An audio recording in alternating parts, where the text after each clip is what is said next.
আমি যখন first Facebook page খুলি প্রায় 8 মাসে মাত্র 2700 ফলোয়ার গেইন করছি, এবং তারপরে যেটা হয়েছে পরের সপ্তাহে প্রায় 57,000 ফলোয়ার হয়ে গেছে। তো জার্নিটা শেয়ার করবো, এবং এই 7 মাসে যে ভুলগুলো ছিল এই ভুলগুলো থেকে আমার মনে হয় যে নিজের যেমন শিক্ষা হয়েছে, এবং এই শিক্ষাটা যারা ভবিষ্যতে পেজ খুলবেন বা আছে তাদের জন্য দরকার।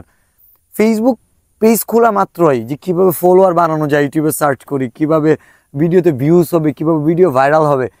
যে পেজ খুলছে 2 দিন আগে আর পরে সেগুলো ঘাটাঘাটি করবেই, এবং এইটাই স্বাভাবিক। তো আমি যে জিনিসটা বলতে চাই, দেখেন ফেসবুক একটা প্ল্যাটফর্ম, যখন আপনি সফল হয়ে যাচ্ছেন, লাখ লাখ টাকা ইনকাম করতেছেন, তো আপনি যে লাখ লাখ টাকা ইনকাম করবেন তার জন্য কি প্রস্তুতিটা নিয়েছেন?